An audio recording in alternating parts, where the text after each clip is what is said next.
This is a Tibet House member video and is a part of the Force for Good class series, now available at tibethouse.us.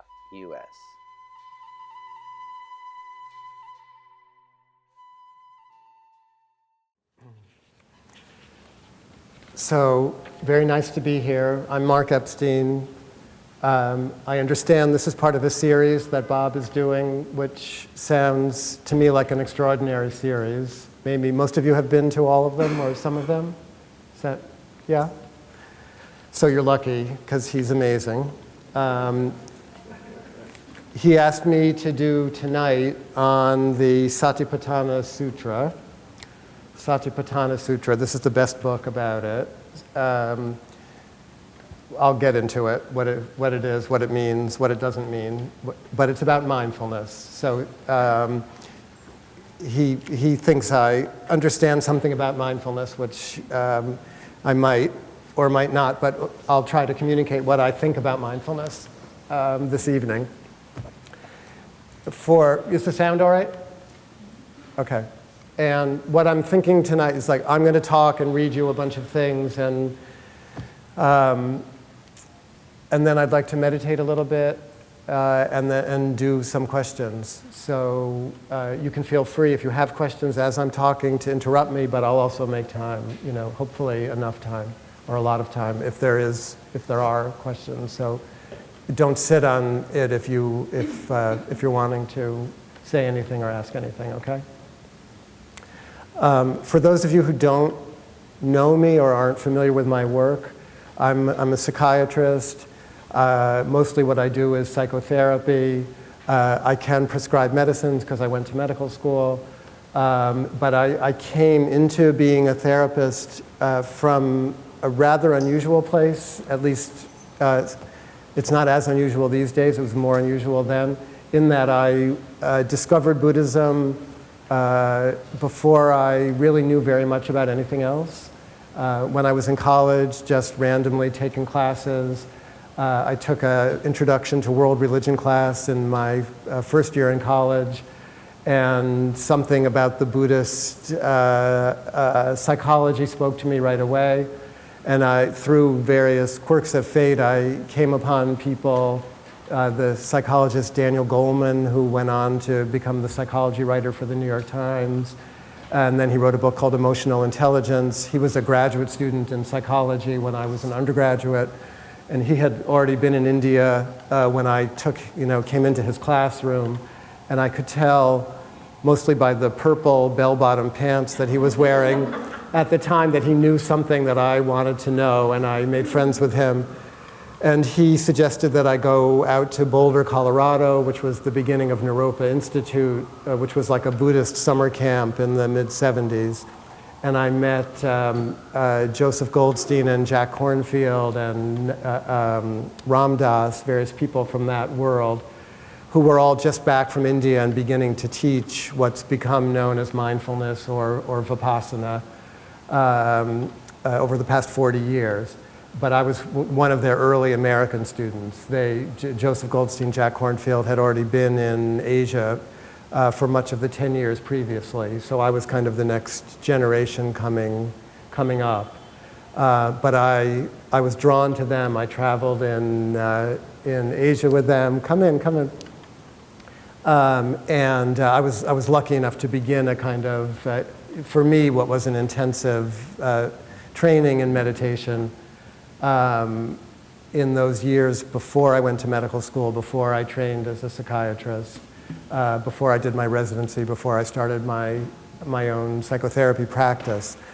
So I was always looking at the Western psychoanalytic tradition and the Western psychiatry tradition through the eyes of what I had learned from my Buddhist teachers, because that was really, how I first started thinking about the mind and about psychology and about myself, really.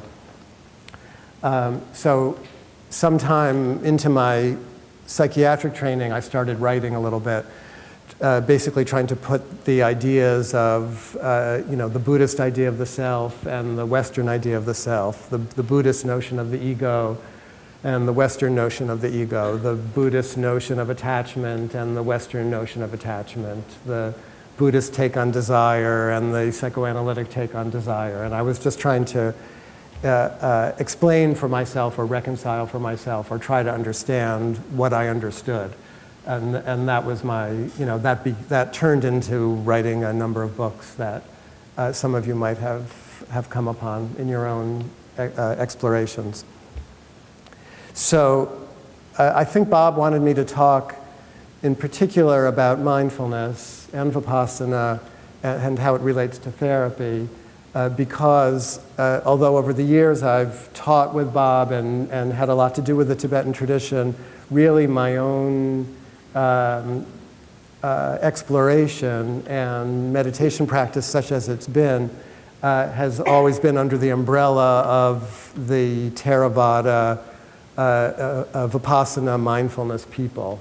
So from the Tibetan point of view, those practices are kind of the foundational practices. They're like the introductory practices, the beginning practices. If you talk to the mindfulness Vipassana Theravada teachers, they would of course debate that and say, we're a full path, and we know everything the Tibetans know, we know. And that whole debate is maybe interesting. For some people it's not that interesting to me, because I've just always been trying to take what was useful for myself from whatever tradition I could find. And I've enjoyed over the years teaching with Bob, because I always come from this therapy, mindfulness, Vipassana place, but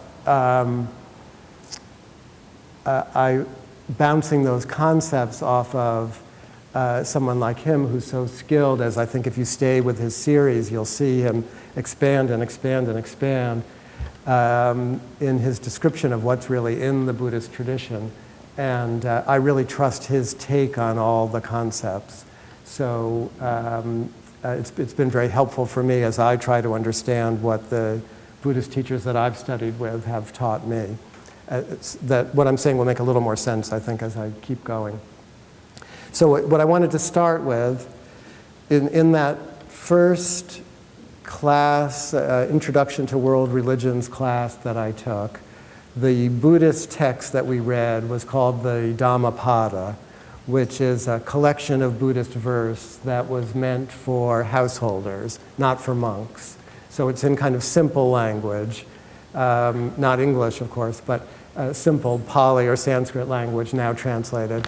It's in simple language meant for lay people. It's not in the kind of terminology that the monks would have had to learn. But it really, in particular, this verse that I want to read to you, which is entitled Mind, really spoke to me right away. And it has kind of the essence, I think, in this verse. It has the essence of the sutra that we're going to talk about a little bit, the Satipatthana, or the foundations of mindfulness. So you can sort of hear in this verse from the Dhammapada everything that's to come in the sutra about mindfulness. So it's called Mind. Like an archer and arrow, the wise man steadies his trembling mind, a fickle and restless weapon. So that right away, the mind as a fickle and restless weapon was something that made sense to me. But I like it in a Buddhist verse talking about a weapon. Flapping like a fish thrown on dry ground, it trembles all day, struggling to escape from the snares of Mara the tempter. Mara the tempter is like a mythological figure in the Buddha's life who represents his ego, basically.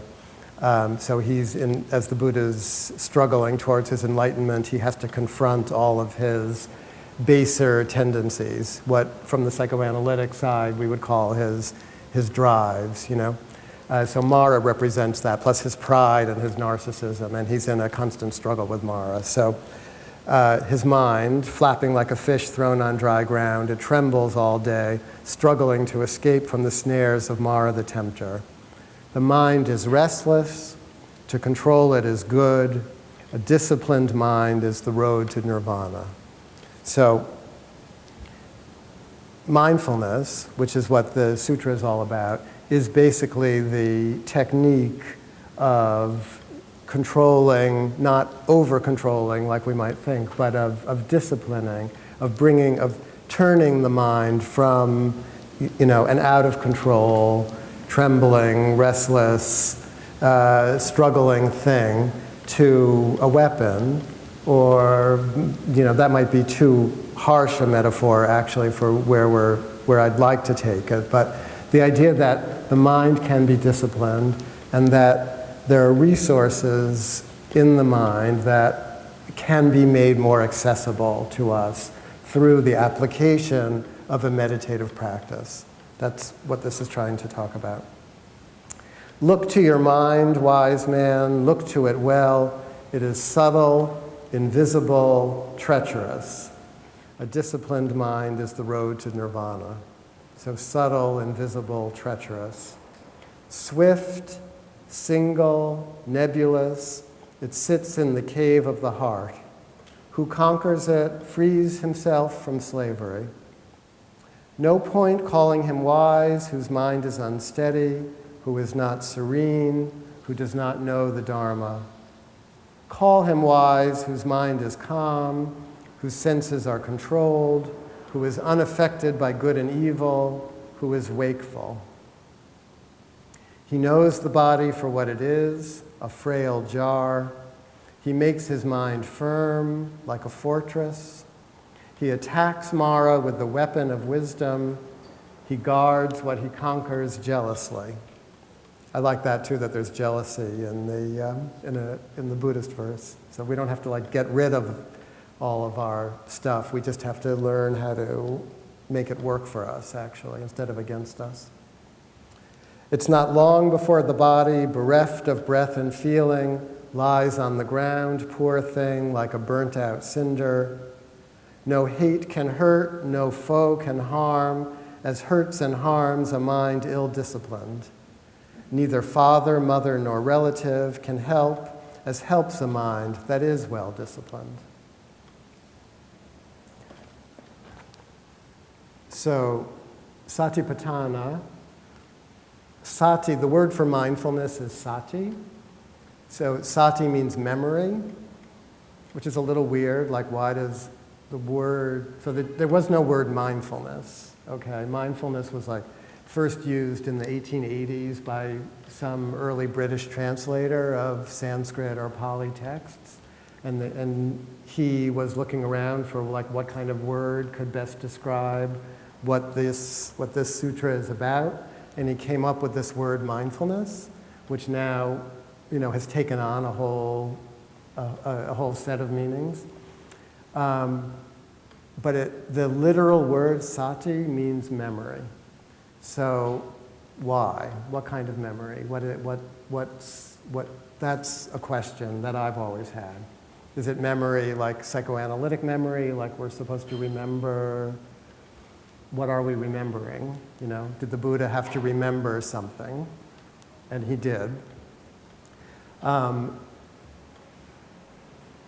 mother, who's 91, told me a story, not that long ago she told me this story, that when she was 11 years old, she and her sister, who was 1 year younger, were walking home by themselves from the movies in downtown Cleveland, and a man followed them and forced them into the backyard of empty, down an alley into the backyard of a house, and started to tie them up, tied my mother's hands behind her back, and then went to tie her sister's hands behind her back.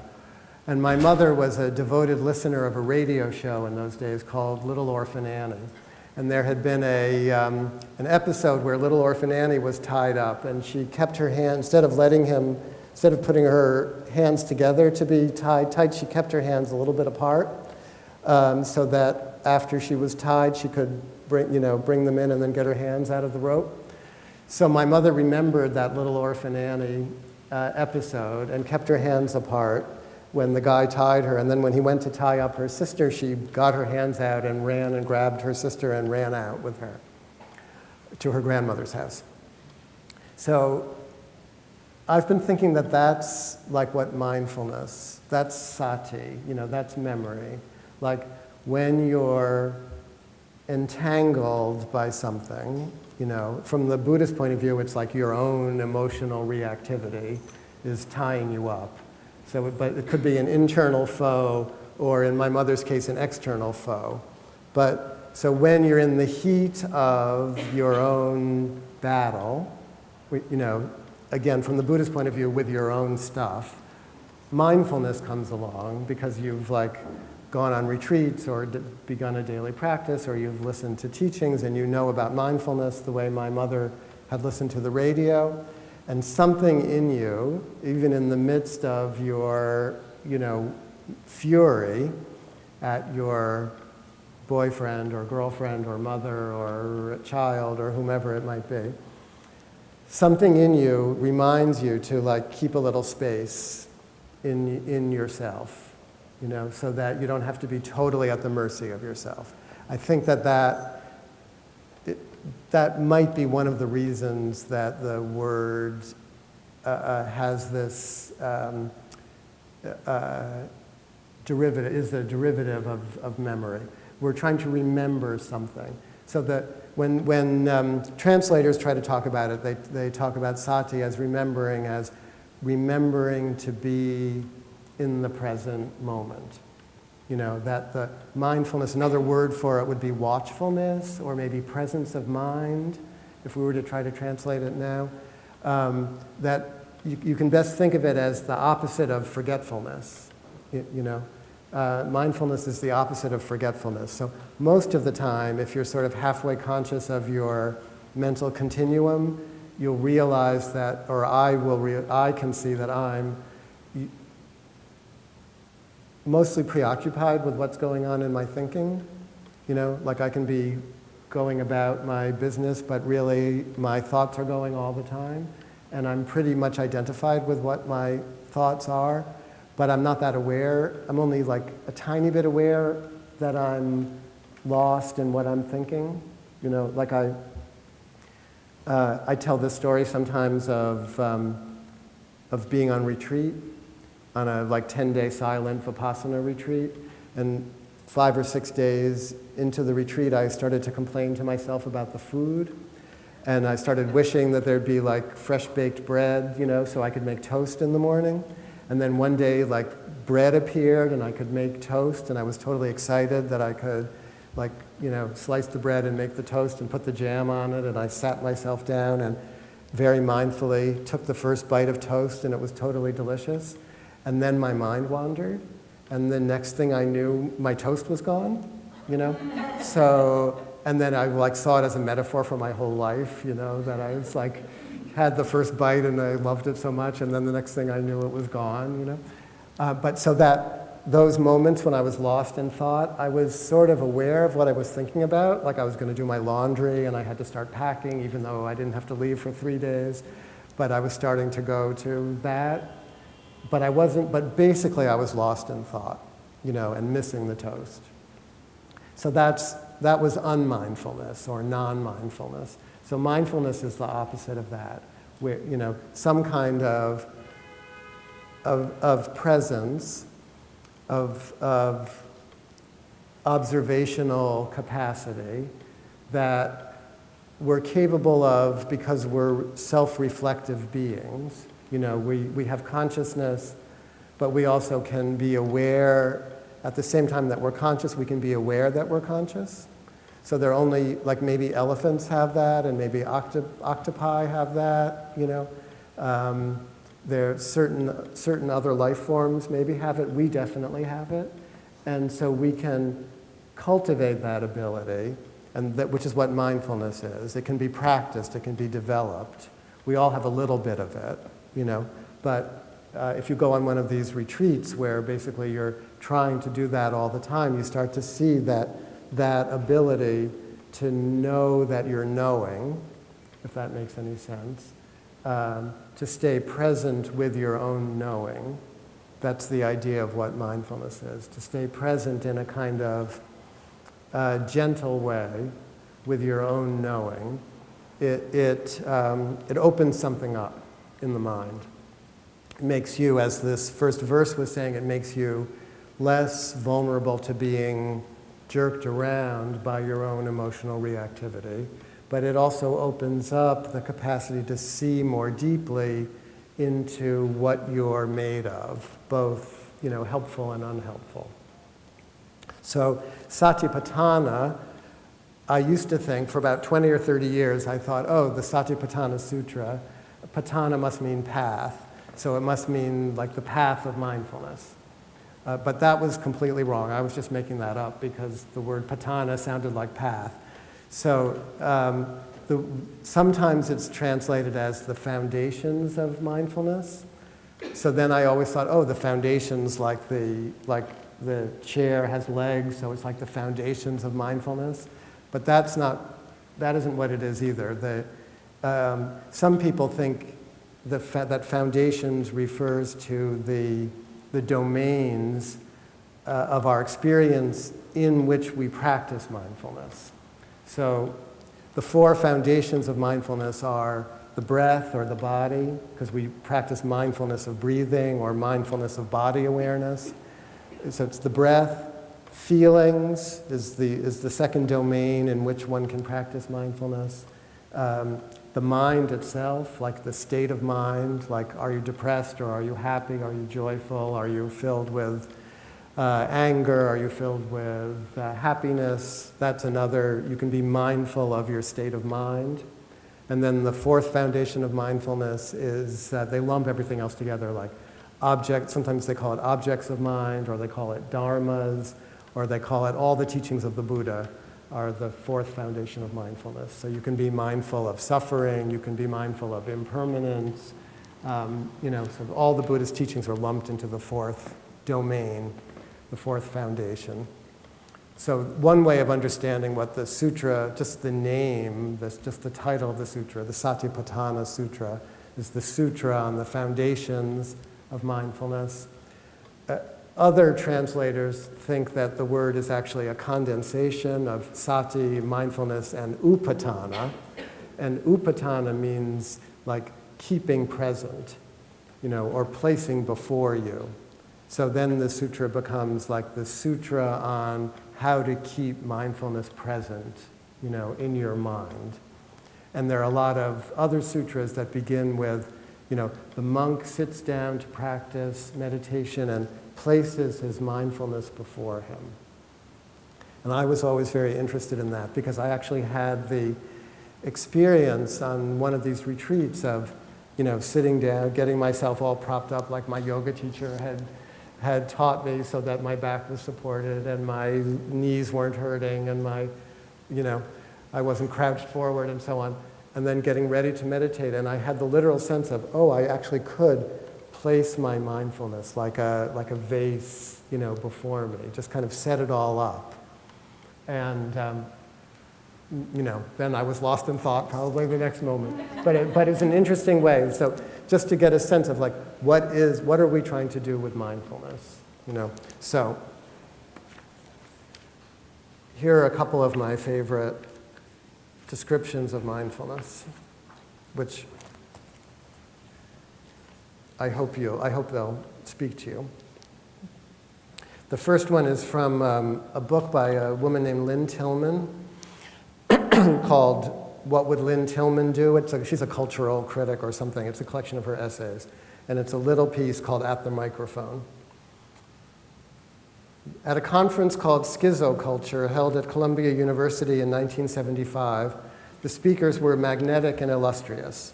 William Burroughs, R.D. Laing, John Cage, all people influenced by Buddhism, actually.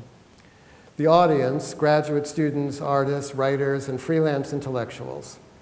Later on, Schizoculture, organized by Sylvain Lotringier, would be billed as the conference that launched French theory, especially Foucault, in America.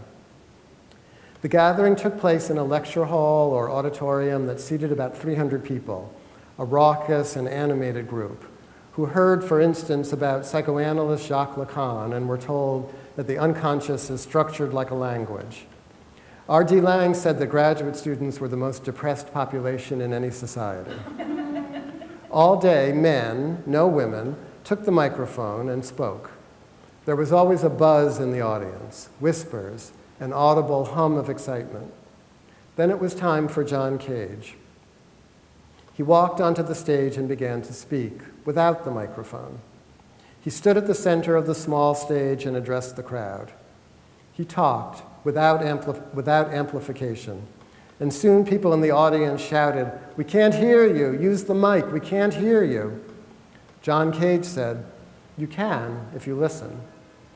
Everyone settled down. There was no more buzz, hum, or rustling. There was silence. And John Cage spoke again, without the microphone, and everyone listened and heard perfectly.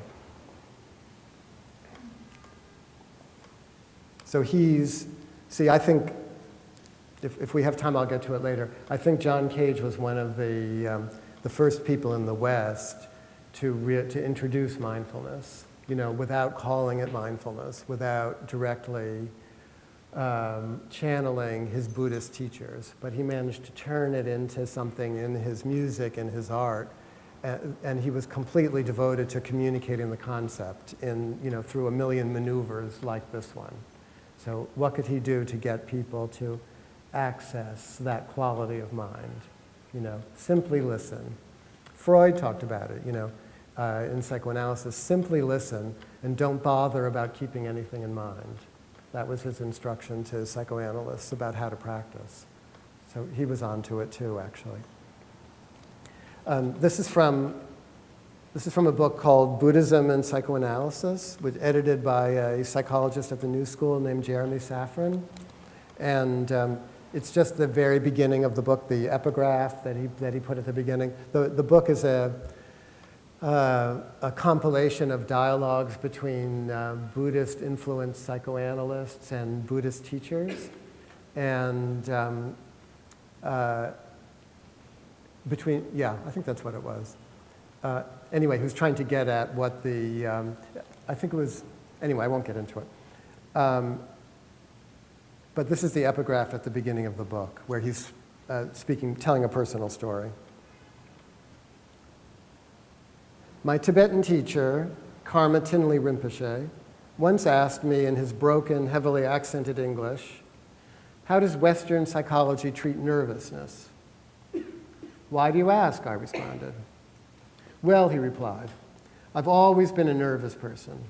Even when I was a little boy, I was nervous, and I still am. Especially when I have to talk to large groups of people or to people I don't know, I get very nervous." As was often the case with the questions that Karma Tinley asked me, I found myself drawing a complete blank. Part of it was the difficulty of trying to find the words to explain something to somebody whose grasp of English was limited. But there was another more important factor. On the face of it, this was a simple question. But Karma Tinley was a highly respected Lama, now in his 60s, who had spent years mastering the most sophisticated Tibetan meditation techniques. Those who knew Karma Tinley considered him to be an enlightened being. In the West, psychotherapies are increasingly turning to Buddhist meditation as a valuable treatment for a variety of problems, including anxiety. Who was I to tell him how to deal with anxiety? And how was it possible that Karma Tinley, with all of his experience meditating, would still be troubled by such everyday concerns? How could an enlightened person be socially anxious? Was he really enlightened? What does it mean to be enlightened? My head swirled with all of these questions, and for a moment my mind stopped. I felt a sense of warmth coming from Karma Tinley, and I felt warmly towards him. I felt young, soft, open, and uncertain about everything I knew.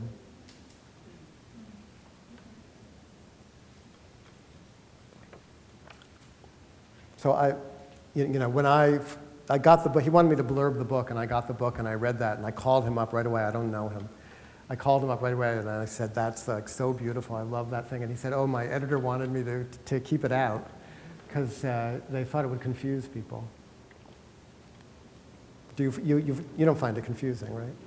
Okay. But that quality, that young, soft, open, and uncertain about everything I know, that's it. Like when you practice mindfulness, that's the quality to remember. There's like the posture of mindfulness when you're placing it before you, like the yoga posture when you're doing physical yoga. That's where you want to be coming from as much as possible, like that place of uncertainty and vulnerability and openness and really not knowing, because the experience even of just watching your breath moment to moment is literally, you don't know what the next moment is going to bring.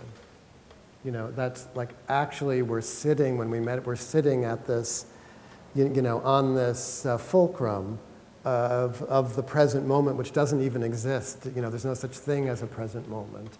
It's like you can turn around and look behind you and see things slipping away, or you can look in front of you and see it emerging, but it's like a constant stream of, oh, we really don't know what's coming next, but here it is, So it's this kind of opening, expanding of this quality that we all share, which is just this simple ability to be aware. So a couple more things along the same lines. The two people who taught me mindfulness most directly, Joseph Goldstein and Jack Kornfield, they along with Sharon Salzberg, who I guess was here last week, started the meditation center in Massachusetts that I've always gone to, called the Insight Meditation Society. So they studied in Asia in monastic or semi-monastic circumstances, and then tried to recreate here in the West for us a place where these practices could be done. And and they did it. So you can just go there and practice mindfulness for as long as you want. Jack left after 7 or 8 years and moved to California, got married, moved to California and set up in Northern California a kind of similar place called Spirit Rock. So the first 7 or 8 years that I knew them, they taught together. And then they divorced and went their separate ways, but they're still linked in their teachings. And I found them, they were each about 10 years older than I was, so I really looked up to them. They were much more experienced in life already. They had already done this. I was lucky enough to become friends with both of them and kind of, got to know them personally as well as teachers. And that was very useful for me to get to know these people personally, because I stopped idealizing them. And in not idealizing them, I think I made more room for myself just to be, a person, struggling in my own way with my own issues, because I could see them struggling in their ways with their issues. And I was always interested in their books and in their teachings when they would let themselves speak more personally about their own struggles, which they hardly ever did. But a couple of times, like they let personal stuff leak out in their talks or in their books or in their teachings. So these are two of my favorite things, which I think give you a little window into them, but also into how the practice of mindfulness can be deployed, not just in a retreat, meditation context, but also in life. Because that's sort of what as a therapist, most of the time, that's what I'm interested in. So this first thing is from Joseph Goldstein, and it's pretty self-explanatory. I'll just read it to you. One of the most powerful experiences in my meditation practice occurred quite a few years ago. I was doing a Zen session with Sasaki Roshi, a very fierce old Zen master. He expressed himself in a classic Zen mode, belligerent and demanding, and this was the first time I had done any Zen practice. One of the nice things about Joseph is that he did not restrict himself just to one Buddhist tradition or another. He would go around Zen teachers, Tibetan teachers, trying to learn from the most accomplished people he could find. So The whole situation of the sesshin was geared to making you uptight. Roshi worked with the Cowan Method. The koan is a problem the master gives you that does not have a rational answer. One of the most famous koans is, what is the sound of one hand clapping? There are many other such questions. In this sesshin, I saw Roshi 4 times a day to give him the answer to my koan. Everything in the sesshin is very structured, very tight, building the tension and the charge. I went in with my answers, but each time Roshi just rang his bell to dismiss me and said, "Oh, very stupid." This went on and on. Each time I would come in with my answer, he would say, "Well, it's okay, but it's not Zen." It was totally demeaning, and I was getting more and more uptight. Finally, I think he had a little compassion for me, and he gave me an easier koan. He moved me back, I guess. He asked, "How do you manifest the Buddha while chanting a sutra?" How do you manifest the Buddha while chanting a sutra? I understood that the principle was to go in and chant a little of a sutra or a discourse. We had been doing some sutra chanting every day. I do not think Sasaki Roshi knew, although he might have known, that this koan plugged in exactly to some very deep conditioning in me going back to the 3rd grade. Our singing teacher back then had said, "Goldstein, just mouth the words." From then on, I've had a tremendous inhibition about singing. And now here I was, having to perform in a very charged situation. I was a total wreck. In the pressure cooker of the sesshin, which is held in silence except for the interviews, everything becomes magnified so much. I rehearsed and rehearsed 2 lines of chant, all the while getting more and more tight, more and more tense. The bell rang for the interview. I went in, I started chanting, and I messed up the entire thing. I got all the words wrong. I felt completely exposed and vulnerable and raw. And Roshi just looked at me and with great feeling said, "Very good." It was a moment of heart touching heart, and it was powerful because I saw that to receive compassion, to receive love, and to connect with both takes a willingness to be open to one's vulnerability, a willingness to be exposed. That is when we can connect heart to heart. So the other good story that Joseph tells is when he was doing a self-retreat. He was doing a retreat with a visiting Burmese teacher who he respected a great deal, U Pandita, I think his name was, and at the meditation center in Massachusetts. And Joseph was doing walking meditation out on the driveway in front of the building. And the room where the teacher was staying was up above the driveway looking out. And Joseph was doing his walking meditation, and he looked up and he saw the teacher looking out at him. And he really, sort of like when he said in here, he rehearsed and rehearsed the 2 lines of chant, like that's Joseph, like wanting to be a good boy, and practicing really hard. So he saw the teacher looking out at him from above, and he got his walking really together, and he walked really mindfully and just like totally got his effort, but a little uptight, like he's saying here. And he kept looking up, and the Burmese teacher kept looking at him until finally he realized that what he was seeing was a lampshade and, and wasn't the teacher. So.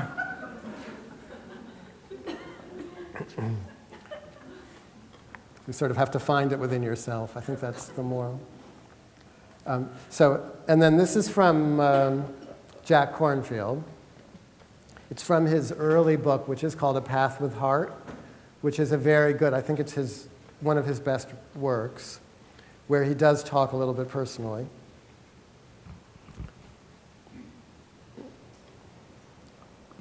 He's writing about the teacher that he studied with, and he was in Thailand. He was in the Peace Corps first in Thailand, and then he stayed on and became a monk for 2 years in the forests of Thailand with a wonderful teacher of his named Ajahn Chah. And he sat long retreats, like a couple of months at a time, doing silent, mindful retreats, going in and having teaching sessions with Ajahn Chah periodically. So this he's describing here a kind of condensed version of probably a couple of months of his practice. But in my earliest practice as a celibate monk, he says, I had long bouts of lust and images of sexual fantasy. My teacher said to name them, by which he means to label them, which is a technique.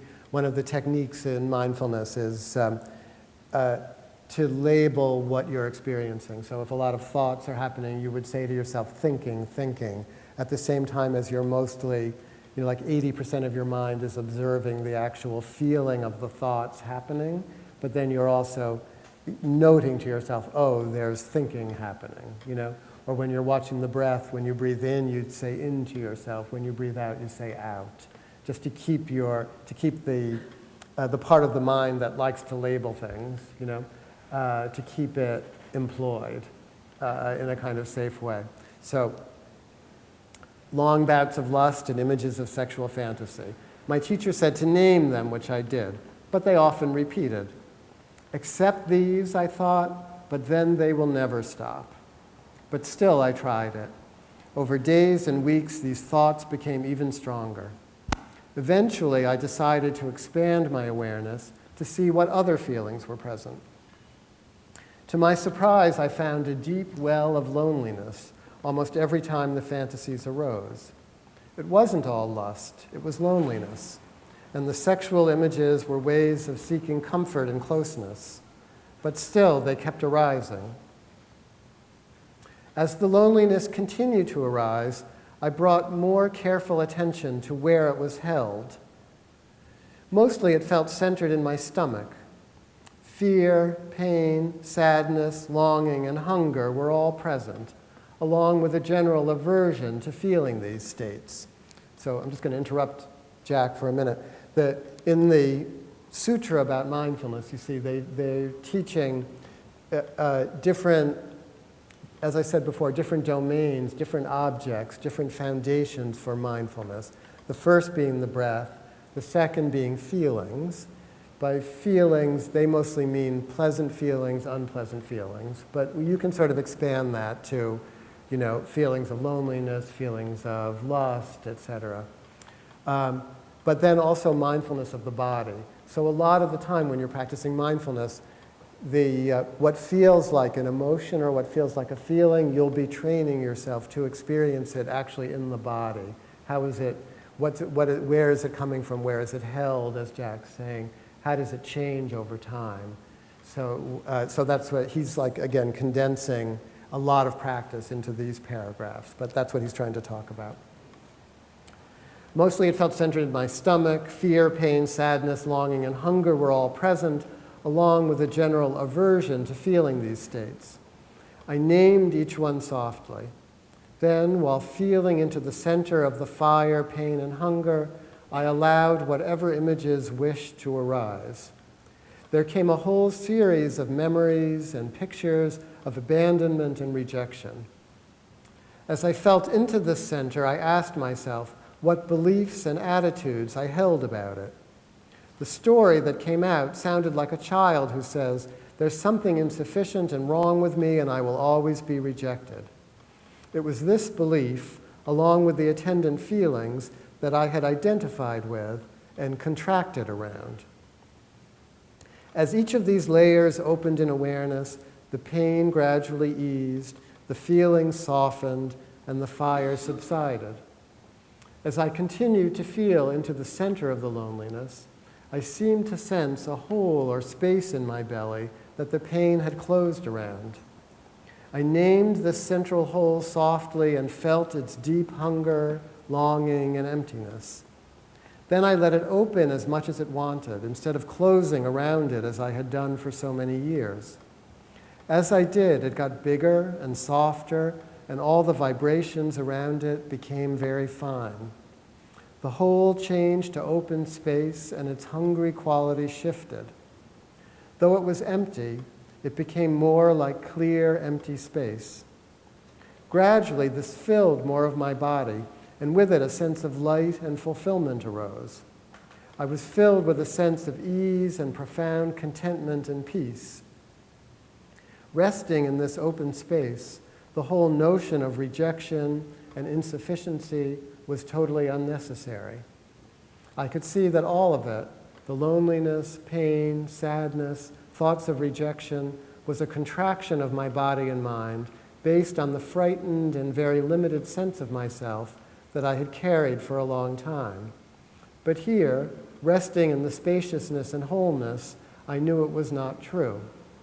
And while the pain of loneliness has certainly come again in my life, I now know for certain it is not who I am. So that's, I've known him now for 30 or 40 years, and I've seen this coming and going in him and, my own versions of it coming and going in me. But I think that kind of experience, I feel relates back to the story of my mother and little orphan Annie and the leaving a little bit of space, because the idea is not so much that you have to conquer your negative feelings about yourself or your negative feelings in general, but that you, through applying this mindfulness, whatever that is, however we learn to do that, those aspects of ourselves that we're most afraid of or most at odds with or most dissociated from or most indulgent of or most identified with, that we learn to experience them, or sometimes I would say hold them. We learn to hold them in a different way. And I think Jack's, again, condensing a lot of practice into these lines, but what he's describing of the contraction around it and the space opening up and something else coming through what he thought he understood, but that who he was something more than, something other than, something a little more loving than the insufficient, small, contracted, not good enough person he had always thought he was. That was a gift of the practice, And there's some version of that, I think, that is there for everybody. And then you sort of get a glimpse of it, and then you want more of it, and then you get attached to that, and then you feel bad when you're back not noticing the toast, and but that there becomes a play, that your life becomes, there's this nice thing that I'm engaged with all the time, that is helping me. That's a good thing. Any questions so far? Just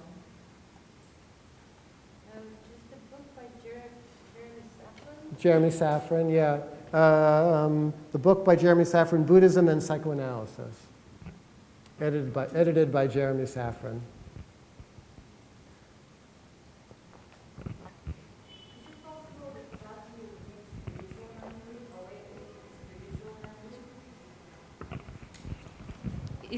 Is it possible that sati would mean spiritual memory rather than a physical memory from this lifetime, in the light of the reincarnation theory of Tibetan Buddhism? Would it not be to awaken our spiritual memory and to remember who we are as spirit rather than an intellectual being or physical being? Yeah, can you all hear the question?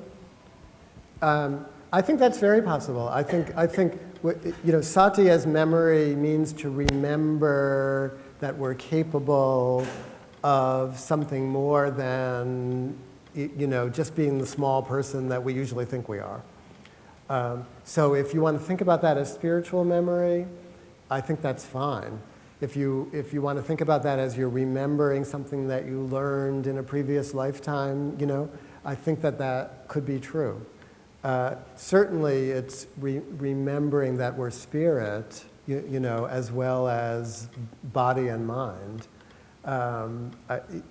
for sure. But the interesting thing about mindfulness is that it's coming through our minds. We've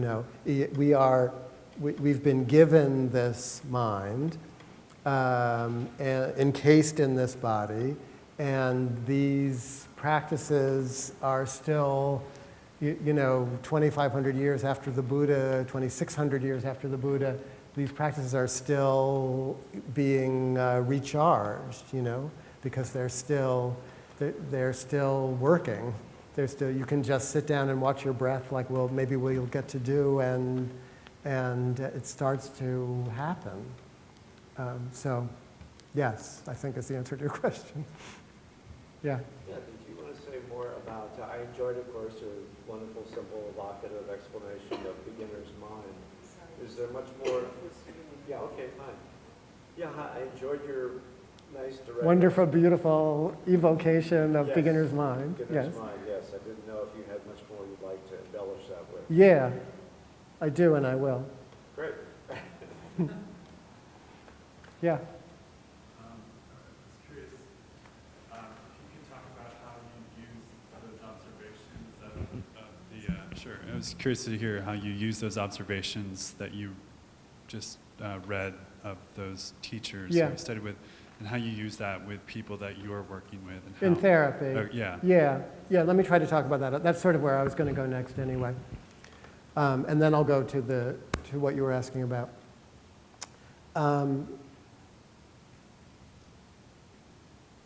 I was always leery, starting my therapy practice, I was always leery of leading too strongly with the Buddhist stuff, because some people came to see me because they knew I was interested in it, and they were interested in it too, and they wanted a therapist who didn't think they were crazy for being interested in Buddhism or spirituality in general. But a lot of people just found me randomly, and they weren't necessarily looking for spiritual guidance.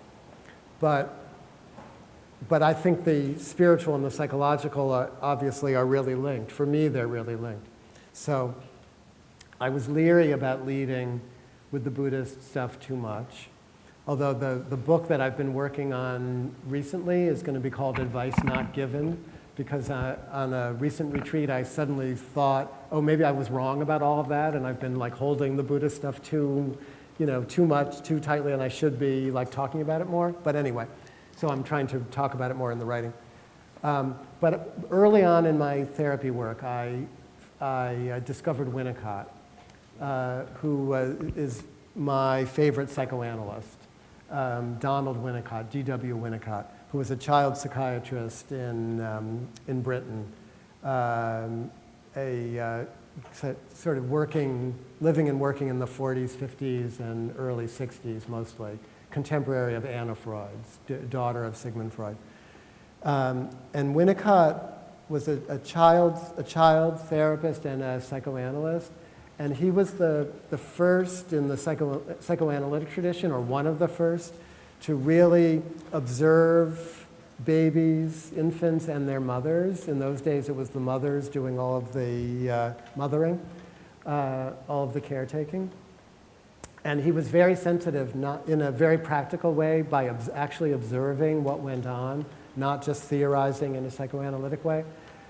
He was very sensitive to the pre-verbal and early verbal rapport and relationship that occurred as the young child began to get a sense of him or herself, and how important the way the mother related to the child's emotions were for the development of a coherent or contiguous sense of self. He was very interested in patients who complained of emptiness.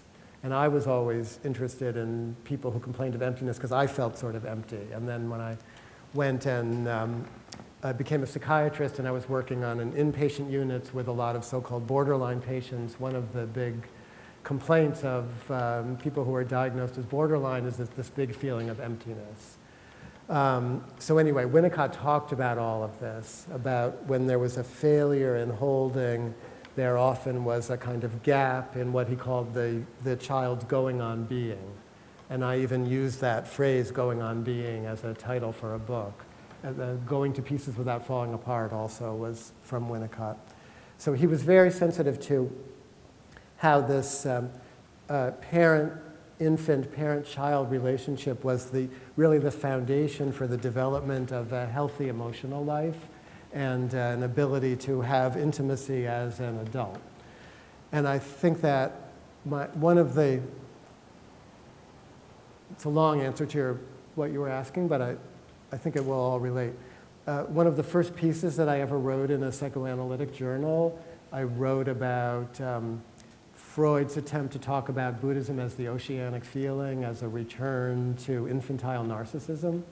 And after that was published, I was critiquing that, but also saying there's some truth in that. You know, when you meditate, you actually do experience feelings of early infantile life, you know, of being held by the mother. That is one of the experiences that comes, only you're not a child, you're not regressing, you're an adult tapping into that feeling. You could as well be the mother or the father tapping into that feeling as the child. You're tapping into that relational truth, really. So after that was published, a psychoanalyst in Soho named Emmanuel Gent, who I didn't know, but he called me up, he wrote me a letter, it was before email, and said, have you ever, we should meet. He had been a composer. He took 20 years off from being a psychoanalyst and worked for Bell Labs. But before that, he'd been in India with Rajneesh, and now he was interested in Buddhism. He was working as a psychoanalyst. And he was into Winnicott. And he told me, we became friends, and he said, you should read Winnicott. You should read this little book by Adam Phillips that's just called Winnicott. That was a biography of Winnicott. And that got me started on appreciating how Buddhist Winnicott was, and realizing that Winnicott had already laid the foundation, in my view anyway, for how to bring Buddhism more into my work as a therapist, which was, Winnicott had this idea that the relationship that the therapist establishes, what Freud called, Freud talked about it as transference and as the non-objectionable positive transference, you know, because he couldn't just say love, but the non-objectionable positive transference was a kind of holding environment, which was Winnicott's term, a place in which the forbidden or difficult thoughts, memories, feelings, reflections, dreams, you know, all the stuff that psychoanalysis is made of, that the relationship establishes a safe ground for the experience of all of that stuff, in particular for the re-experience, like Jack was talking about in his meditation, you know, of feelings of unworthiness, feelings of not being held well enough by the parents, if that wasn't, or else the subjective sense of just something being wrong doesn't necessarily have to be blamed on the parents, but you know, we're all individuals from the beginning of our lives and have to cope with being in a body and a mind in this world. And even with the best of parents, it's still a kind of lonely business. So, and we all develop defense mechanisms that help us cope. And what therapy is good for is a kind of uncovering of those defense mechanisms. And what I have always believed, coming from the Buddhist place, is that if you can hold the defenses in the light of awareness, then your need for them starts to be eroded. So you get freed up a little bit. Just seeing your anger or your pain or your rage or your lust or your defensiveness, seeing it, especially with the help of another who you basically trust, allows this kind of space that I'm trying to talk about with mindfulness. So that's how I've tried to use it, by trying to find, you know, the middle ground. A whole school of therapy has developed over the past 30 years, a whole school of psychoanalysis called the Relational School of Psychoanalysis, based a lot on Winnicott, that took the psychoanalytically oriented therapist out of his remote, you know, sitting behind the patient and commenting from on high, and sat more face to face, you know, just as another person creating a safe place, for conversation. So I've always tried to find the middle ground between being myself as a real person, engaged as a therapist, but not imposing myself on the patient's experience, because I never really know what's coming next with a given patient. Someone could come for a very long time and be, full of material that they want to talk about, but still there's something that they're not telling me, or something that they're not even telling themselves. So if I'm too much in the way, we'll never get to it, But if I can create just the right amount of space, which I think is analogous to what I'm trying to talk about with mindfulness, like you have to do that for yourself in mindfulness, create enough space for the unknown of the next moment. And I think that that's what a therapist has to do also. So I've tried to deploy it in that way. And I brought along this is one of my favorite books of Winnicott's, which sort of like the Dhammapada was written for lay people, not for professionals. It's called, I think it's still in print, it's called Babies and Their Mothers. And it's a collection of lectures that he gave, or radio talks that he gave, not to other therapists so much as to the general public. He was one of the first to try to bring back breastfeeding, in the 50s when no one was doing it. But he talks in here about what he's become known for, which is this idea of holding. He talks about it very nicely in a way that I think applies to meditation and to therapy, because I think what the Buddha was after, I think what mindfulness is about, in psychological terms, is that we're creating for ourselves, or recreating for ourselves, a healthy relational environment, analogous to that which Winnicott called what the good enough mother provides for an infant. I think we're doing that for ourselves by placing our mindfulness before us and observing whatever arises in our minds or bodies. We're replicating in a certain way. We're being both mother and child, or parent and infant, for ourselves, in that we're open to whatever arises, but we're not taking it all that seriously, the way a mother can't, be overly worried about every little thing that's happening in a child. A mother has a sort of basic confidence that she can hold whatever happens in the child's experience and give it back in a more tolerable way. And that's what we're doing for ourselves a lot in meditation. And so wherever there were gaps in that experience, it tends to come up in meditation. Fears, angers, all the stuff that Winnicott focused on in his writing, and that the Buddha talked about a little bit in his sutras. All that stuff comes up for us. And if we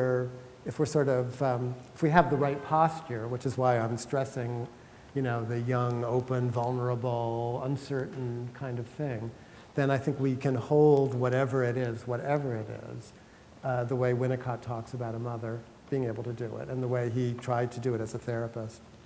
So I'll just read you that, and then maybe we can sit a little bit.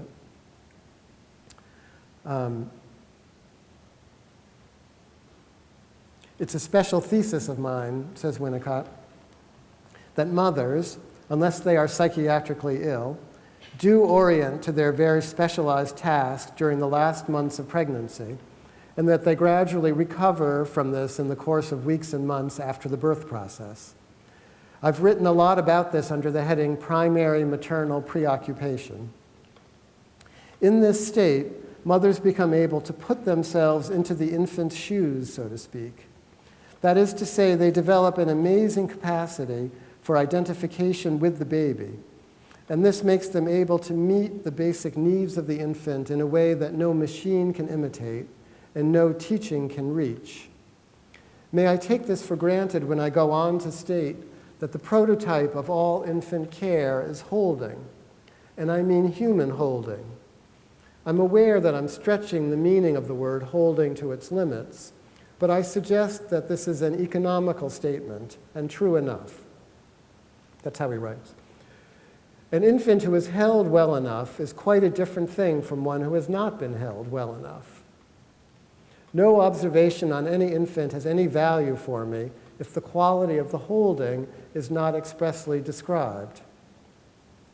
The reason why this special property of infant care must be mentioned, even in this brief statement, is that in the early stages of emotional development, before the senses have been organized, before there is something that could be called an autonomous ego, very severe anxieties are experienced.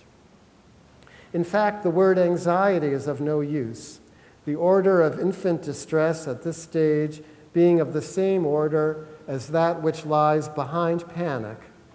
And panic is already a defense against the agony that makes people commit suicide rather than remember. I have meant to use strong language here. You see two infants. One has been held, in my extended sense of the word, well enough, and there is nothing to prevent a rapid emotional growth according to inborn tendencies. The other has not had the experience of being held well, and growth has had to be distorted and delayed, and some degree of primitive agony has to be carried on into life and living. Let it be said that in the common experience of good enough holding, the mother has been able to supply an auxiliary ego function, so that the infant has had an ego from an early start, a very feeble personal ego, but one boosted by the sensitive adaptation of the mother and by her ability to identify with her infant in relation to basic needs. The infant who has not had this experience has either needed to develop premature ego functioning, or else there has developed a muddle. Very British word, a muddle. So that's my favorite thing from Winnicott. I don't know how it translates when I read it. But that idea of primitive agony as being something that many of us, in another place he says 50% of the people, half the people in the world carry around the feeling of having been mad, and the other half don't. So if it doesn't apply to you, it's fine. But if it does apply, you're not alone. So that thing of a primitive agony that shows itself, in dark places, like at night or in your dreams or when you try to meditate, or when I remember when I was first in love and first got married, and when my wife would go to sleep, before me, I would feel abandoned, what, really? You're feeling abandoned because I'm going to sleep? But that was a big deal. I really had to, I had a good therapist at that time, and I would have all these dreams of trying to call someone close to me and the phone disintegrating, while I'm trying to dial it, when you could still dial phones. And then of my teeth clenching and then crushing, and my teeth breaking against each other, talk about primitive agony. And my therapist was like, oh, that's oral rage, which it was, oral rage, which Winnicott is great on oral rage, that an infant is, he's saying, is filled with feelings, with emotions that come before anxiety, that come before panic. That he talks about it elsewhere as the ruthless attack of the infant, the oral rage, when when the needs aren't being met immediately, and so on. So a lot of us are left with those feelings. What are we supposed to do with them? We can find a good therapist, we can fall in love, but this idea of an auxiliary ego function that Winnicott says the mother supplies from the beginning, my thought, coming out of all the mindfulness stuff, is, mindfulness is an ego function, okay? We're not getting rid of the ego as much as we're expanding what we mean by the ego. Mindfulness is very much a conscious, ego-driven, aptitude that we are developing, in particular to help us with, in the Dhammapada, with that sense of ourselves as a fish flapping on dry ground, the out of control aspect of our minds, we can learn to hold in this way, this gentle way that Winnicott talks about, that a mother holds her baby. That's my basic, thesis that I've developed in all my writing. I keep coming back to, like, basically that point. Okay, is that clear enough? Okay. Should we meditate a little bit?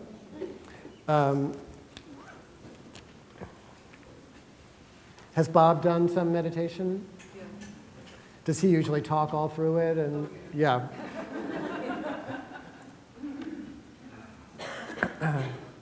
So let me just introduce it. So we're going to do a very, very simple, like, mindfulness of sounds and mindfulness of the breath. Like just the most simple, like almost doing nothing, okay? Which is what mindfulness is. It's almost doing nothing. The best description that I've found of, like pithy meditation instruction came out of a book that's called The Heart of Buddhist Meditation by a Sri Lankan monk named Nyanaponika. Nyanaponika, if anyone's writing it down, Nyanaponika. Nyanaponika, it means flowing towards wisdom. And then the last name is Thera or Tara, which just means elder. But he was really a German monk whose name was Sigmund Feniger, who left Berlin in the 30s and went to Sri Lanka to study Buddhism. There was the first movement of Westerners studying Sanskrit and interested in Buddhism came, before Hitler. The same kind of people who were studying with Freud.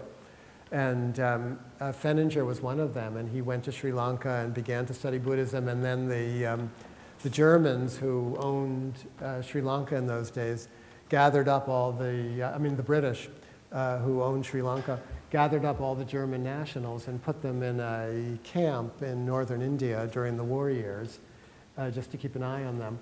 And so there were like 3 or 4 German monks there. And they spent the war years translating Buddhist texts, including this Satipatthana Sutta.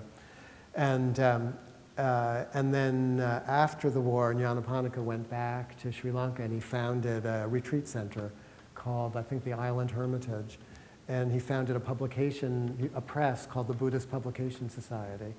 And he was really one of the first to begin to translate all of the Buddhist stuff into first German and then English. And I met him when I went my first trip to Asia. I went with Jack and Joseph first to Bodh Gaya, where the Buddha was enlightened, and then to Burma, to Joseph's teacher's teacher, and then to Thailand, to Jack's teacher.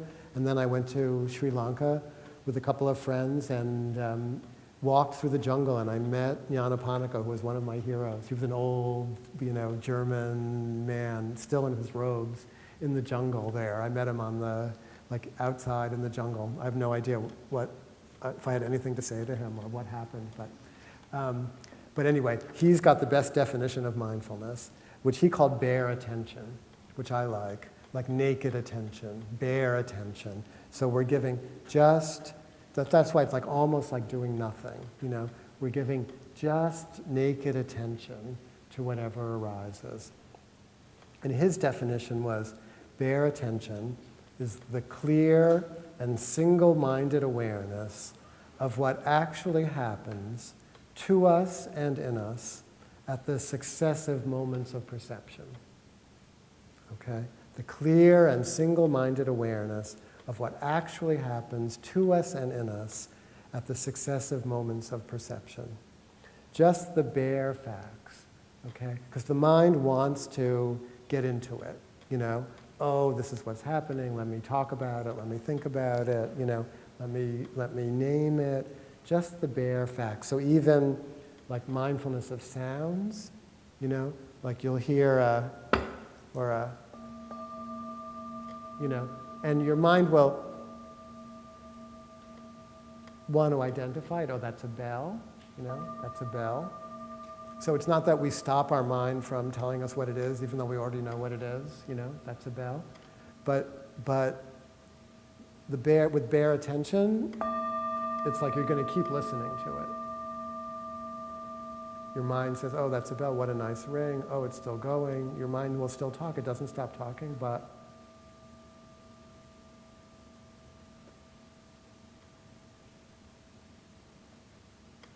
just the bare fact. So you bring yourself back. A lot of the practice with mindfulness, especially mindfulness practice usually begins with mindfulness of the breath. So you try to like listen to the sound.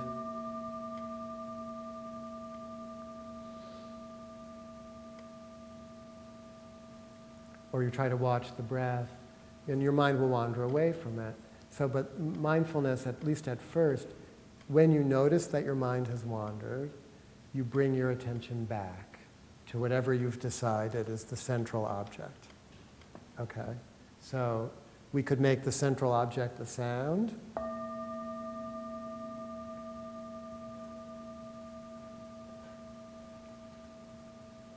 And if we're doing a John Cage kind of sound thing, then there's sound everywhere. There's no such thing as silence. So then we just listen, And then if the sound is the central object, when your mind wanders, which it will do, it'll start talking about, what am I going to do for dinner? Or am I listening to the sounds properly? Or what was that?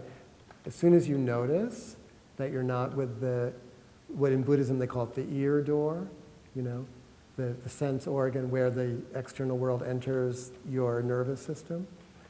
As soon as you notice that your mind has wandered, you deliberately bring your mind back. As if you're a good enough parent, not scolding, gently but firmly, you bring yourself back. So if the breath is the central object, which is the traditional way that it's taught, when you breathe in, you know that you're breathing in. When you breathe out, you know that you're breathing out. You do that in, out, feel the lips touching each other, touching, in, out, when the mind wanders.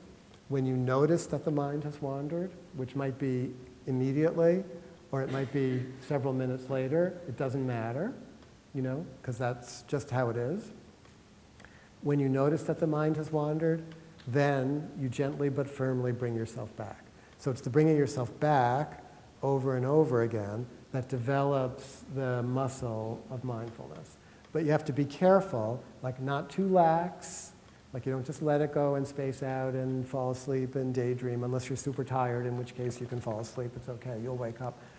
But not too lax, but not too scolding, not too tense, okay? A lot of type A, good students, achievement-oriented people, when they start practicing meditation, they're too tight with it, And then, so they don't have that quality that I was stressing at the beginning of the young, soft, open, vulnerable, uncertain, or even the gentle holding of the good enough parent. So it's with that attitude. Okay. So the clear and single-minded awareness of what actually happens to us and in us at the successive moments of perception. Okay. Just the bare facts. An exact registering. So you're staying alert, okay, as much as is humanly possible. Allowing things to speak for themselves. So again, with the sound, like allowing it to speak for itself, letting it come to you. That's another way, like you're settling back. I think that's why the idea of placing mindfulness before you, it allows you to settle back. You're settling back, your experience comes to you. You don't have to be reaching out for it. So, as if seeing whatever it is or hearing whatever it is for the first time. So that's the idea of beginner's mind, as if seeing it for the first time. So even your most boring, repetitive thoughts, even the most familiar things, a sense of curiosity. There's a Japanese haiku, famous, old, overused Japanese haiku, The old pond, a frog jumps in, plop. Okay, that's the essence of mindfulness. The old pond is your mind. Frog jumping in, could be the sound, could be your thoughts, any kind of sense object. Plop, all the reverberations. You're just sitting back. You're the old pond. Plop. It's all happening within. James Joyce supposedly talked about the best way to look at a work of art, and he used the word beholding. He said if you bring it too close, it turns into pornography. If you distance yourself too much, it becomes criticism. So again, finding that middle ground in your own experience, not too close, not too far. So that, and then Freud also, his instructions to physicians practicing psychoanalysis, he should withhold all conscious influences from his capacity to attend and give himself over completely to his unconscious memory. Or to put it purely in terms of technique, he should simply listen and not bother about whether he is keeping anything in mind. So I think that's very beautiful. But simply listen. Okay. Could we open the window again, do you think? And then maybe we could meditate for, like 10 minutes? Is that all right?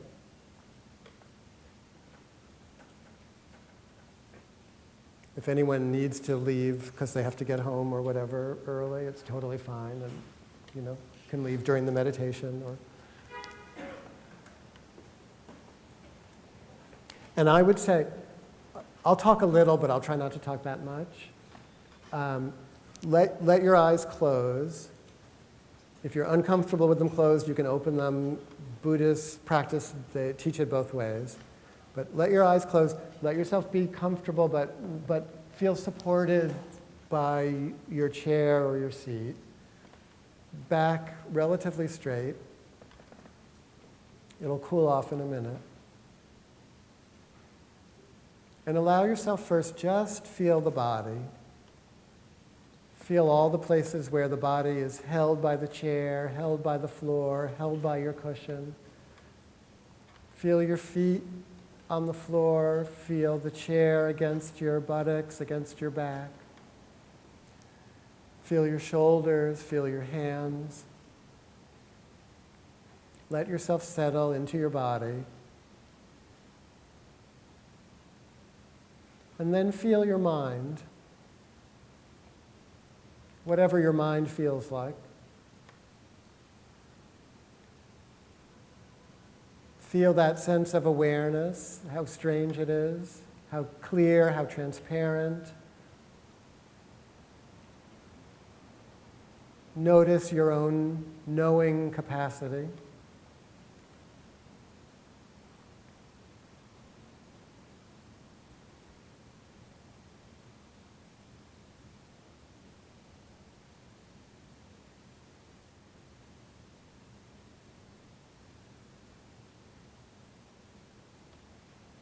Have the sense of your breath happening effortlessly. Don't try to control it. Just notice. You might be able to feel it entering the body, leaving the body, at the tip of the nostrils. You might feel your abdomen or your chest expanding, contracting. But let that just be sort of below your awareness.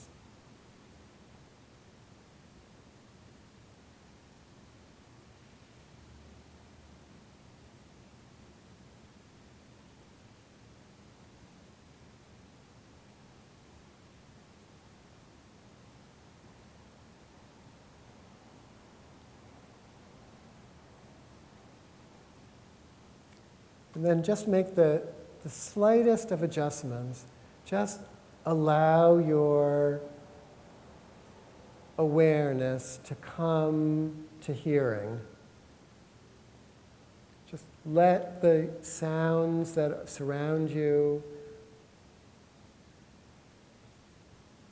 the sounds or lack of sounds,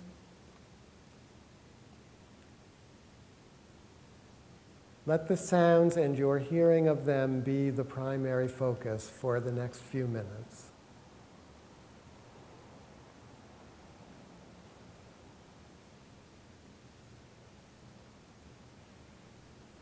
Observe them as they rise and fall in your awareness.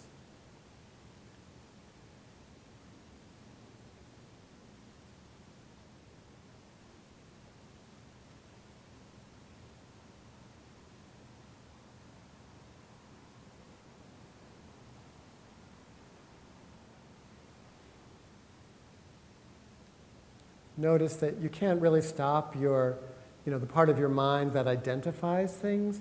You can't really shut that off. You don't need to. It just takes a second when oh, that's a car, oh, that's a cough. But stay as much as possible. Bring yourself back deliberately. Stay as much as possible with the direct, bare attention.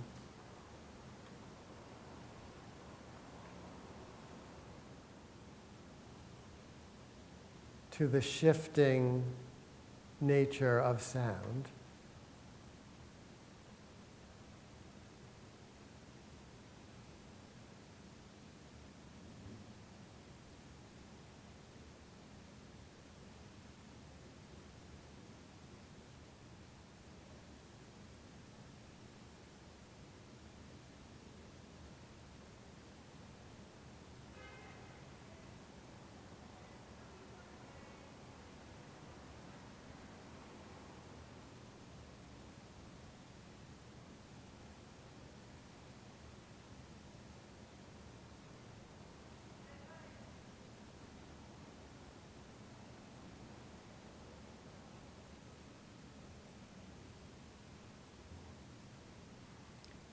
If thoughts come, that's fine.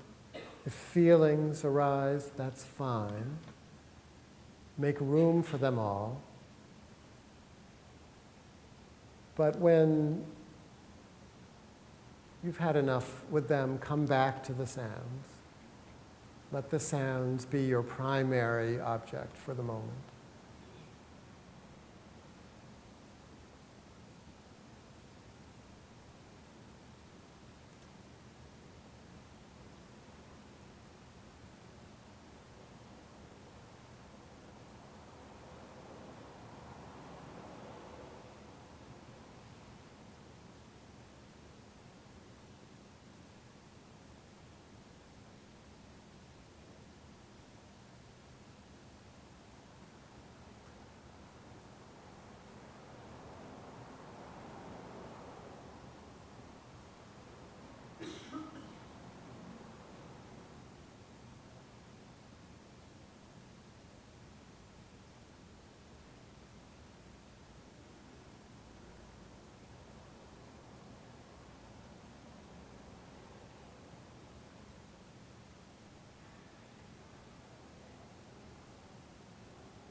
Now just make, again, the slightest adjustment and bring your attention from the sounds to the sensation of the breath as it enters and leaves your nostrils.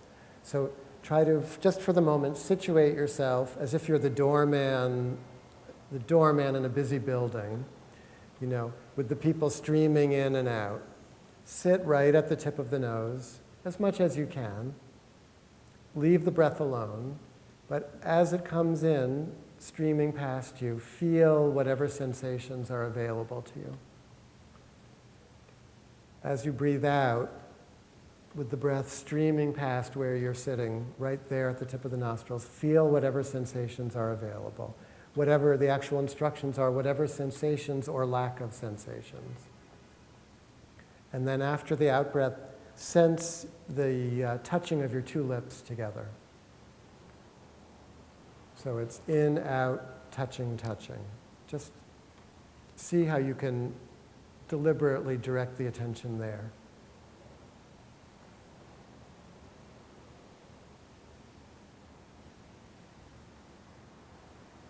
And you'll still have the sounds in the background, that's fine, but just change the orientation a tiny bit so that you include the breath now.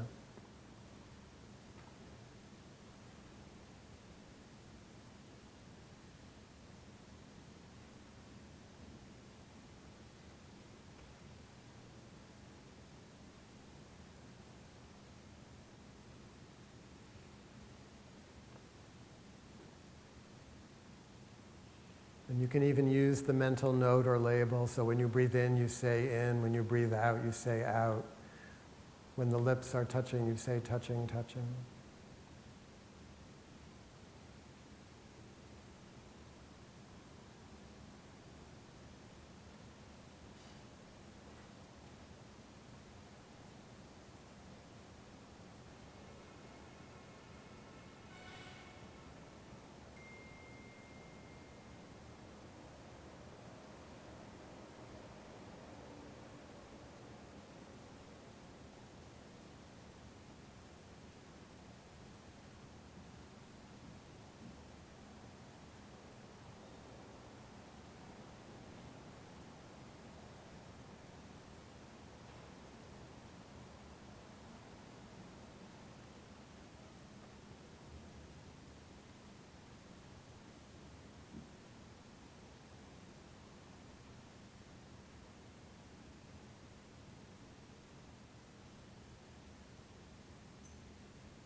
And now make the next adjustment, just a tiny little adjustment, and feel your whole body just sitting however it's sitting. The breath still going on, the sound still going on, but just be, as much as possible, without forcing it, just feel the body, whatever sensations or lack of sensations, whatever feelings or lack of feelings. Notice them with that bare attention, that same quality, coming, going.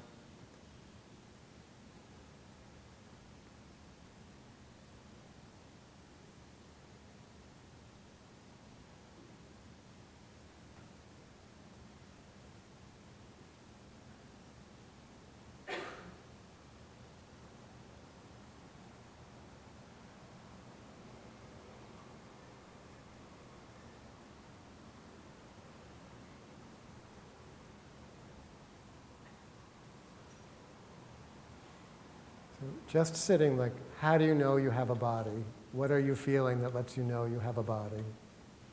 Just attend to that.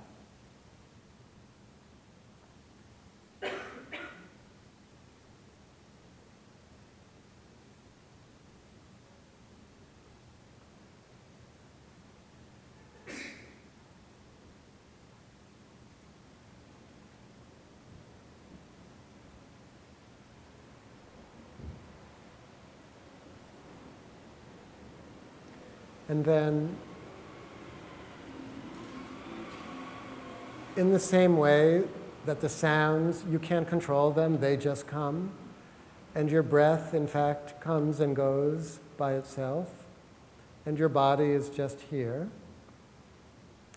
Open the field of awareness to include your emotions, your thoughts, whatever other physical feelings or sensations might be there. Allow yourself, again, just to be here simply as you are with everything, all of your experience, noticing whatever is most predominant in your consciousness. Just ride along with it for another 30 seconds or so, choicelessly.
Okay.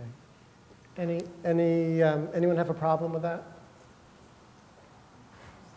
Any questions or reflections or anything?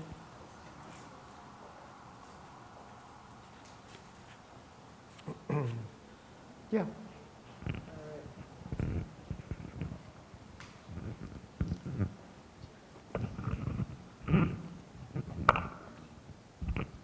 All right, so I noticed my thoughts becoming increasingly discrete as I watched them, but eventually it started to feel like I was scrambling. Scrambling? Yeah, watching one thought, then Yeah. the next. Mm-hmm. I couldn't tell if I was thinking of several things at once or just switching between thoughts. Uh-huh. Well, there's not really much of a punchline there. I'm just a little confused about That's fine. where to think go. the experience of watching your thoughts is like a weird thing. And I think the first thing where you were seeing them discreetly, that's interesting. When you can see, oh, there's like how quick a thought is, you know, and then as your mindfulness is getting a little stronger, I think you start to see how many thoughts are happening, you know, almost all at once or one on top of another, or maybe you get a little anxious seeing the first one. It's hard to, you know, but anyway, that sense of, oh, it's a scramble or it's a jumble or whatever, very, very common, nothing to be concerned about. That's just like what the mind looks like when you start to look at it. And what happens in mindfulness as you do it more is you start to see, I think, how repetitive most of our thoughts are. Like every once in a while there's a new, original, interesting thought, but a lot of the time it's like, at least I'm recycling the same kinds of thoughts all the time. So what gets interesting in mindfulness is not so much each discrete thought, because they're not that interesting, but what it's like to be thinking. So it's more the feeling of thinking, it becomes the object of mindfulness. And so then, it doesn't really matter if it's a discrete thought or if it's a jumble or a scramble, like, oh, that's just thinking, that's mental activity. But the weird thing with mindfulness is, that's us, we're doing that, but we're also over here watching it. And that thing that can watch it gets stronger. So it's like That's why the sounds are nice in a way, because there's the discrete sounds, but then there's also the spaciousness of, like, you know, the emptiness of sound. That is there sound or is there not sound, you know?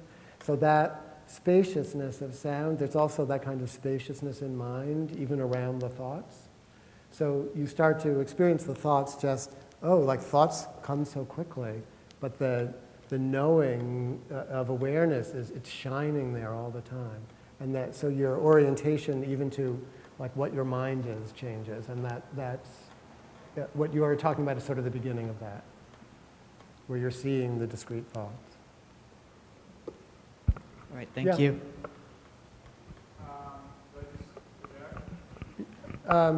She'll give you the mic.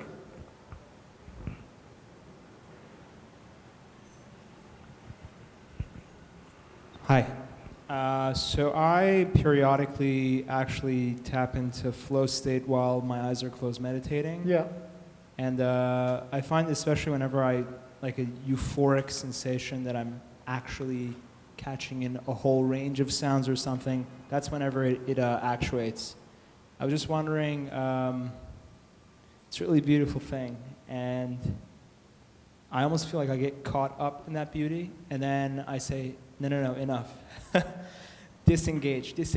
And then I'm able to disengage. But I'm wondering whether you think I should cause the disengagement or I should just let it ride. Stay with the beauty. I would say stay with the beauty. The thing is, when I stay with the beauty, I feel like I'm not staying original to whatever the task is at hand. The task is to stay with whatever is most present. The task is to be present with yourself. So if what you're experiencing, there's a lot of joyfulness and beauty and love and bliss in us. And if you're lucky enough to have that come in your meditation, definitely don't make it a problem. But wouldn't you say that's more intellectual almost? Like you're exercising your beautiful, I guess it's a mix of art and intellect together. It's almost as if you're adding layer. That's the thing that I've had even when I did Vipassana 10-day or other thing, like I feel like adding layers is not going about the whole thing properly. I don't think there's any clear path about what it is to go about the whole thing properly. I think it's really a process of self-discovery. Like you really have to figure it out for yourself. There's like teachers and they guide you. Sometimes they guide you properly and sometimes they guide you wrong. And you have to assess even the teachers, like, are they guiding me properly? Are they guiding me wrong? So you should assess what I'm saying, and but I think that for me, like the mindfulness practice, and I was trying to show that in those 10 minutes. You start out very small. Let's develop mindfulness of the breath. Let's develop mindfulness of sounds. And when your mind wanders, you bring it back. But after a point, when the mind actually gets a little more concentrated, then you start taking all that away, and it turns into what's called choiceless awareness. Choiceless awareness, where you just go with whatever is happening. And it could be sounds, and it could be the breath, and it could be feelings of joyfulness, and you could be getting, it could be tiredness, or there could be this great rage comes, or the feelings of hairs rising on your body, or places that you didn't know existed. And mindfulness is just staying with whatever your present experience is. Okay?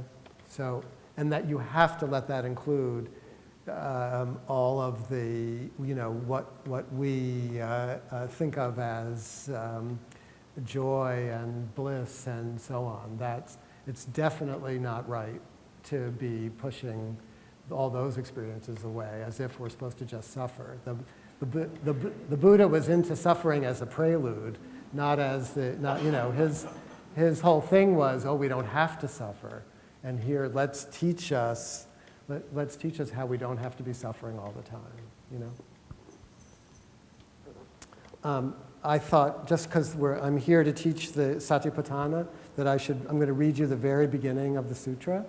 It's what we've been talking about already, and the whole sutra is long, and it's very repetitive, so I'm not going to read the whole thing, but just the very beginning is nice. It begins like a lot of the sutras do, because it's like things were being retold in an oral way. They weren't written down for a couple of hundred years. So the beginning is always, "Thus have I heard," and then they'll go into whatever it is that the person who's recounting it has heard. So, "Thus have I heard, on one occasion, the Buddha, the Blessed One, was living in the Kuru country, at a town of the Kurus named Kamasadama. There he addressed the monks thus, 'Monks, Venerable Sir,' they replied, the Blessed One said this, 'Monks, this is the direct path for the purification of beings, for the surmounting of sorrow and lamentation, for the disappearance of dukkha, or suffering, and discontent, for acquiring the true method, for the realization of nirvana, namely the 4 satipatthanas, the 4 domains of mindfulness.' What are the 4? Here, monks, in regard to the body, a monk abides contemplating the body, diligent, clearly knowing and mindful, free from desires and discontent in regard to the world." That's one phrase. It's not free from desire, like people. Free from desires and discontent in regard to the world.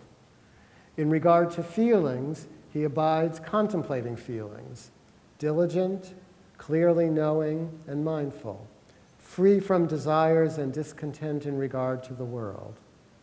In regard to the mind, he abides contemplating the mind, diligent, clearly knowing and mindful, free from desires and discontent in regard to the world. In regard to dhammas, the mind objects, or the teachings of the Buddha, various ways of translating that word, he abides contemplating dhammas, diligent, clearly knowing and mindful, free from desires and discontent in regard to the world. So you're putting all that, you put that aside, your desires and discontent with regard to the world. Diligent, clearly knowing. Then it goes on. Breathing. And how, monks, does he, in regard to the body, abide contemplating the body? Here, gone to the forest, or to the root of a tree, or to an empty hut, he sits down, having folded his legs crosswise, sets his body erect, and established mindfulness in front of him. Mindful he breathes in, mindful he breathes out. Breathing in long, he knows, I breathe in long. Breathing out long, he knows, I breathe out long. Breathing in short, he knows, I breathe in short. Breathing out short, he knows, I breathe out short. He trains thus. I shall breathe in, experiencing the whole body. He trains thus. I shall breathe out, experiencing the whole body. He trains thus. I shall breathe in, calming the bodily formation. He trains thus. I shall breathe out, calming the bodily formation. Just as a skilled turner or his apprentice, like what's a turner but a woodworker, kind of, just as a skilled turner or his apprentice, when making a long turn, knows I make a long turn, or when making a short turn, knows I make a short turn, so too, breathing in long, he knows I breathe in long, and then he repeats the whole thing. In this way, and then they repeat that refrain from above. In regard to the body, he abides contemplating the body internally, or he abides contemplating the body externally, or he abides contemplating the body both internally and externally. He abides contemplating the nature of arising in the body, or he abides contemplating the nature of passing away in the body, or he abides contemplating the nature of both arising and passing away in the body. Mindfulness that there is a body is established in him to the extent necessary for bare knowledge and continuous mindfulness. And he abides independent, not clinging to anything in the world. That is how, in regard to the body, he abides contemplating the body. And then it goes on, and repeats that last bit in regard to the mind and the mind objects and so on. But the language, even in the English translation, is very beautiful. All those little bits are, independent, diligent. At first, I would just read it quickly, and it's like, oh, okay, this is some arcane thing. But the language is actually really nice. Okay. Any last words? Thank you so much. And I hope you comment. Hear Bob more. Thank you, Mark. So Mark will be talking here again on March 1st. He's going to be doing a talk on right mindfulness, right concentration. If you want to come to that, you can purchase the tickets on the website. Yeah. Thanks.